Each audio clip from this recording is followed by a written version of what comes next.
We ready, we ready, we ready for 2022, ooh, ooh, ooh, ooh.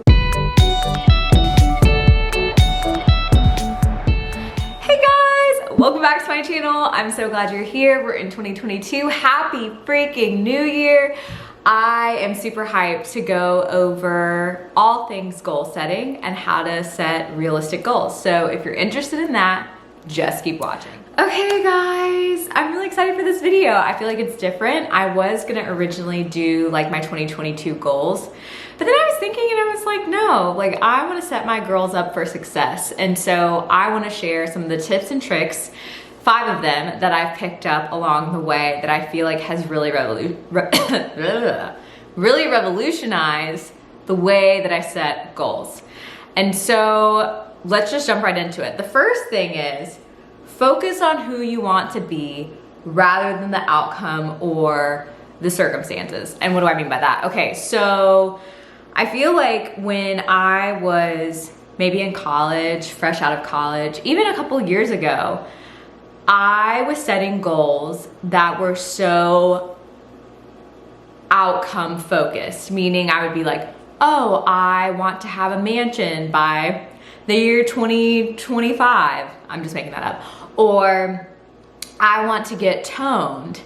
And while there's nothing wrong with setting goals like that, I think you have to be more focused on what are the goals that align with who I want to be. And I love, Reggie has been reading Atomic Habits.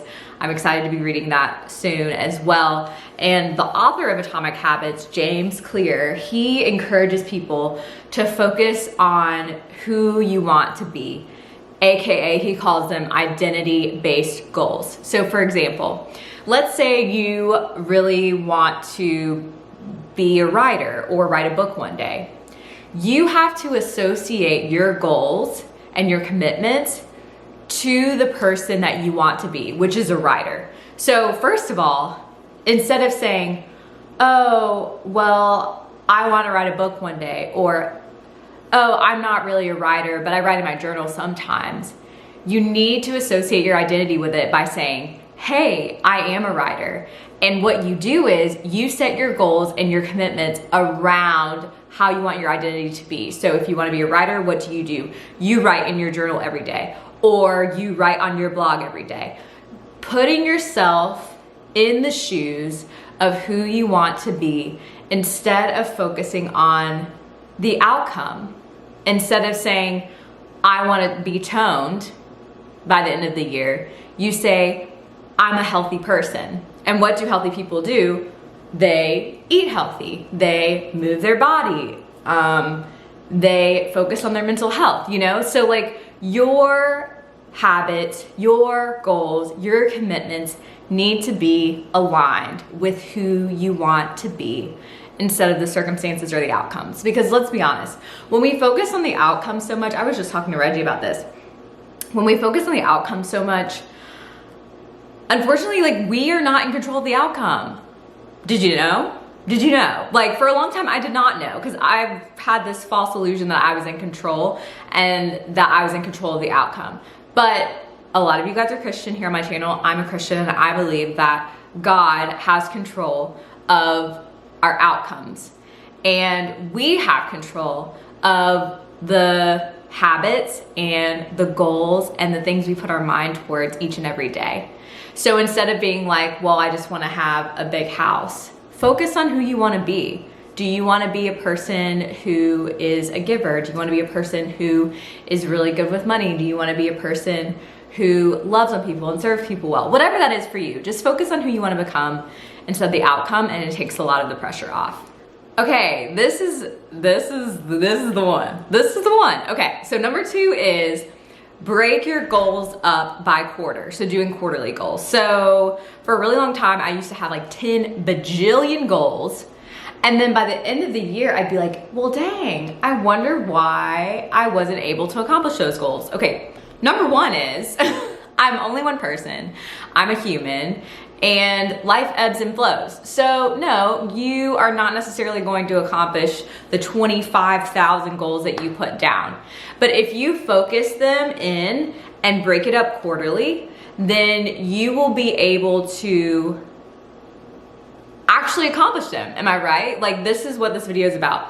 Accomplishing, not just accomplishing, but crushing our goals. And what does that look like? Breaking them up into bite-sized pieces. I told Reggie this, and I wrote this down in my journal, that God has called us to a daily life of faithfulness.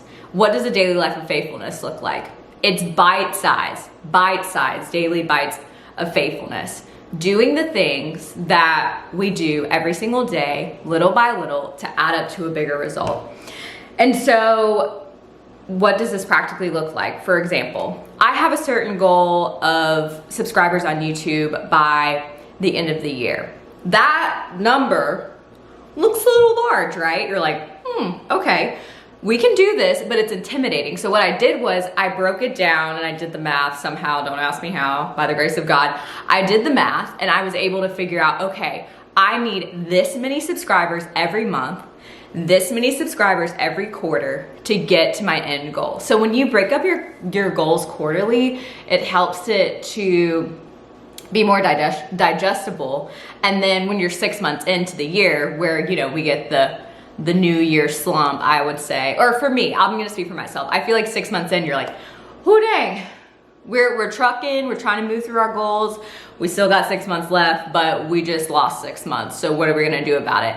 I feel like when you are able to break it down quarterly, once you get to that 6 month mark, at least for me, I'm like, okay, I can do this. I still have a few more quarters to be able to knock my goals out of the park and accomplish what I want to accomplish. Okay, number 3, which kind of ties into what I was just saying, but focus on 3 to 5 things that matter to you. And the 3 to 5 things that matter to you are goals, commitments, whatever you want to call it. I like to call them commitments because goals seem a little, I don't know, they seem a little intimidating to me. I'm just gonna be honest. Like, goals, the idea of goals makes me a little bit insecure. Anybody relate? Because I feel like the world has painted this picture of goals and achieve and do this and do that. And it gets me into a mode of striving, which is not where I want to be. I want to be in a rhythm of rest and faith/works, if that makes sense. So I don't call them goals, I call them commitments, but just creating 3 to 5 things that are really important to you to accomplish by the end of the year. Again, making it bite-sized. So for me, I think it was like 5 things. Last year, I only did 3 things. And then you break those 3 to 5 things up by quarter. And so you're able to digest it. You're able to look at yourself and be like, okay, this is achievable. No, I don't have all the time in the world. No, I don't have it all together, but I know that if I do the daily things that I need to do, and of course through prayer, reliance on the Holy Spirit, I will accomplish what I need to accomplish. So just do 3 to 5 things. Like, bump doing like 20 goals. Whoever told you to write down 20 goals is cray cray. Don't do that. Don't do that, because it's just gonna stress you out. It's gonna add more pressure to you, and also it's gonna fill your mind with so many different things. You feel like you're gonna be pulled in every which direction. And the goal, I feel like, in being productive, in actually accomplishing things, is to focus on 1 or 2 or 3 main things.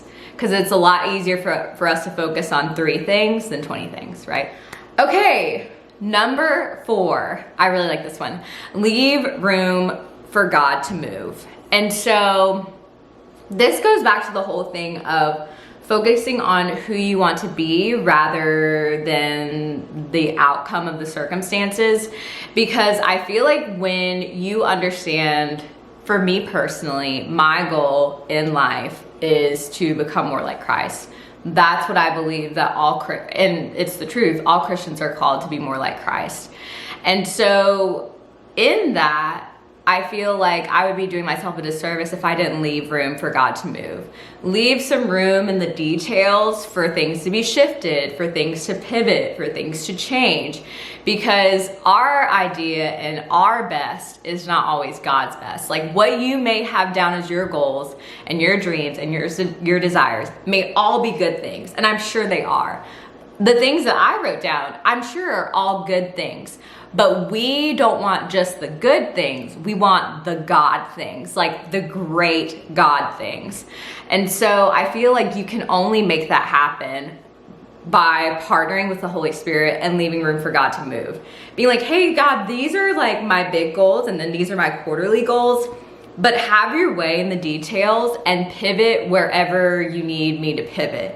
And I feel like that leads into number 5, where it's the idea of just checking in with yourself regularly. Like that's how you create, maintain, and follow through and crush your goals. Checking in with yourself regularly is huge. And just like what I was talking about, partnering with the Holy Spirit, I feel like you can partner with the Holy Spirit on this as well by just going through and kind of looking at your quarterly goals. There have been times, literally, I'm not kidding, because I'm a people pleaser and I'm a 2 on the Enneagram, a helper. If you don't know what the Enneagram is, just don't even worry about what I'm saying. But I feel like there have been times where I've set goals based on the goals that I think that I should be setting based on the standards of my family or my friends or what the world tells me. And then I get to the end of the first quarter and I'm like, I had this goal of, I'm just making something up, reading 20 books.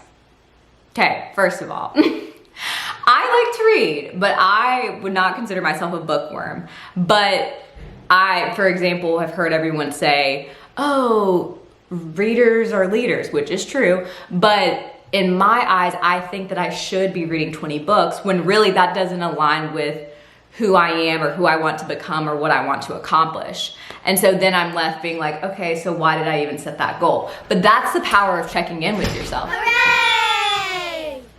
I'm so weak. You're going to be able to know where you need to pivot, where you kind of got it wrong, and it's okay to get it wrong. Like sometimes we do things out of people pleasing, sometimes we do things out of fear and write down our goals and our commitments out of those feelings, which are not healthy, but we do it. And I think there's a lot of power in checking in with yourself to see where you need to pivot, where you need to take off some of those goals or commitments. Not forever, but maybe this year is not the right year for that specifically based on who you want to be and who you want to become. So yeah, I mean, I feel like all of these things have really helped me to shift my mindset and goal setting, not looking at it as such a daunting or overwhelming or impossible task, but really just looking at it as a way of understanding myself more, being more self-aware, getting to where the Lord has called me to be in my life and just doing His will. Like that's how I've started to look at goal setting.